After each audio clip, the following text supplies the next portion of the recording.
Zero Malabar സഭ major archbishop Ernakulam Angamaly അതിരൂപതയിലെ ഓരോ ഇടവക വികാരിമാർക്കും തക്ക സമയത്ത് മാത്രം കൈമാറേണ്ടിയിരുന്ന പള്ളികളിൽ വായിക്കേണ്ടിയിരുന്ന സർക്കുലർ വളരെ നേരത്തെ ചോർത്തിക്കൊടുത്ത രൂപതയുടെ വൈസ് ചാൻസലർ എബ്രഹാം കാവൽപുരയിടത്തിനെ സഭാ ആസ്ഥാനത്ത് വീണ്ടും നിലനിർത്തുന്നത് ബുദ്ധിയല്ല.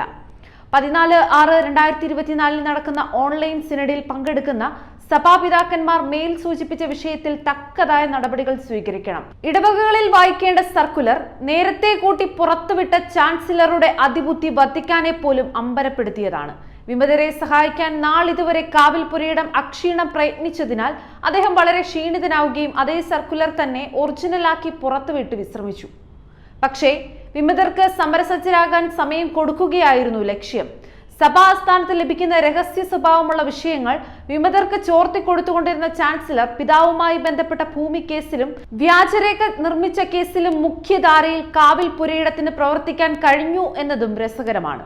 സഭാപിതാക്കന്മാരുടെ ഐക്യമില്ലായ്മ മുന്നിൽ കണ്ട് അൽമായർ പോലും വിവിധ സംഘടനകൾ രൂപപ്പെടുത്തിയെങ്കിലും അതിൽ തന്നെ ഏതാനും ചിലർ സർക്കുലർ ചോർത്തിയ വിഷയത്തിൽപ്പെട്ട ചാൻസലറെ ഇപ്പോഴും വെള്ള പൂശാൻ ശ്രമിക്കുന്നതാണ് അതിശയിപ്പിക്കുന്നത്. അതിൽ തന്നെ സുമതരും വിമതരും ഉൾപ്പെടുന്നു എന്ന് റിപ്പോർട്ടുകൾ പുറത്തു വരുന്നു. കാവൽപുരയിടം പ്രശ്നങ്ങളിൽ നിന്ന് തലയൂരാൻ ശ്രമിച്ചാൽ തീരാവുന്നതല്ല മുമ്പ് പറഞ്ഞ കാര്യങ്ങൾ. സഭയുടെ ലെറ്റർ ഹെഡ്, സീൽ മുതലായവ ദുരുപയോഗം ചെയ്യുന്നവർക്കെതിരെ ഉടൻ കർശന നടപടികൾ സ്വീകരിക്കണം.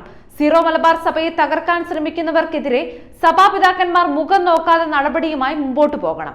അതിരൂപതയിൽ സംഭവിക്കുന്നതെല്ലാം ഞൊടിയിടയിൽ വത്തിക്കാനിൽ അറിയുന്നുണ്ടെന്ന കാര്യം സിനഡ് പിതാക്കന്മാർ മറക്കരുത്.